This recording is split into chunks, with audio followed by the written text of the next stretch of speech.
Bem-vindos ao nosso espaço, um mergulho profundo nos assuntos mais interessantes de esportes, ciências e temas gerais do momento. Aqui você vai encontrar conteúdo de qualidade, com análises empolgantes e descobertas fascinantes que vão expandir seus horizontes. Nossa missão é trazer informação relevante de forma dinâmica e descontraída. Queremos que você faça parte dessa jornada incrível de conhecimento e diversão. Se gostar do nosso conteúdo, não esqueça de deixar seu like e se inscrever no canal para não perder nenhuma novidade. Ative o sininho também. Aproveite! If you love science, don't forget to like and subscribe. Imagine a color so dazzling, so resilient, it defined an entire civilization for 4 millennia. That color is ancient Egyptian blue, the world's oldest known synthetic pigment, often called HSBD Urid by the creators themselves. From the burial masks of Tutankhamun to the walls of the great temples, this vivid blue symbolized the heavens, the Nile, and divinity itself. It is a testament to the ingenuity of the Egyptians, who essentially invented chemistry 4,500 years ago, creating a compound that does not naturally exist. Yet, this color, which survived wars, grave robbers, and the crushing weight of time, harbors a terrible secret.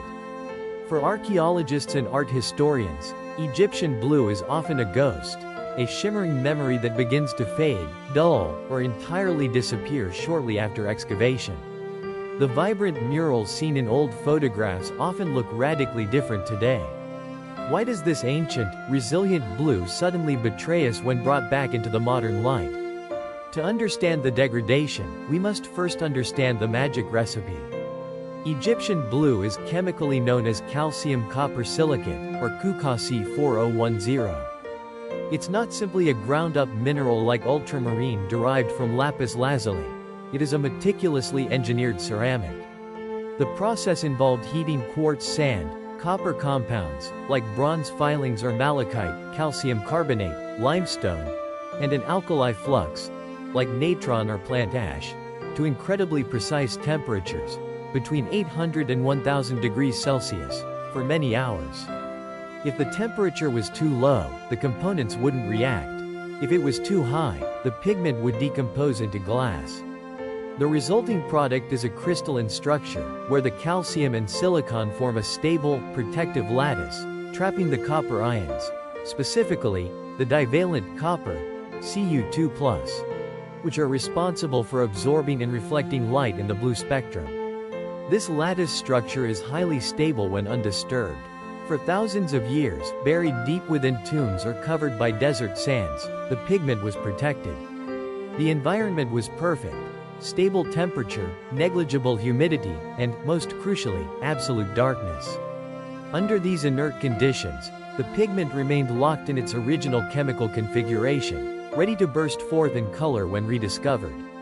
The moment of excavation, however, is the catalyst for disaster.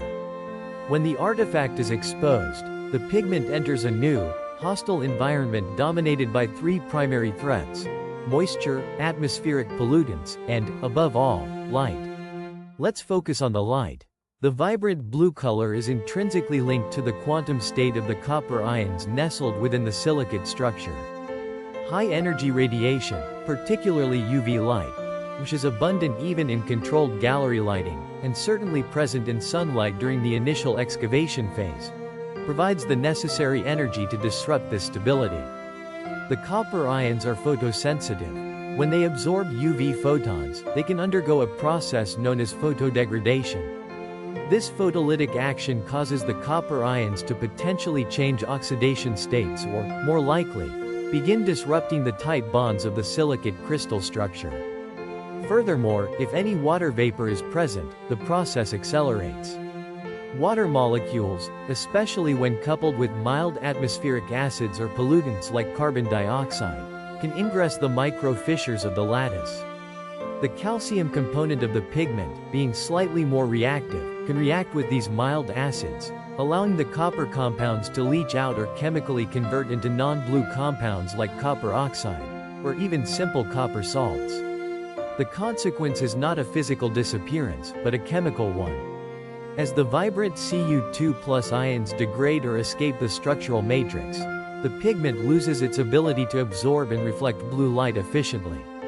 What remains is largely the dull, inert calcium silicate matrix and degraded copper compounds. Visually, the blue fades into a sickly white, a pale gray, or sometimes a muddy green-brown.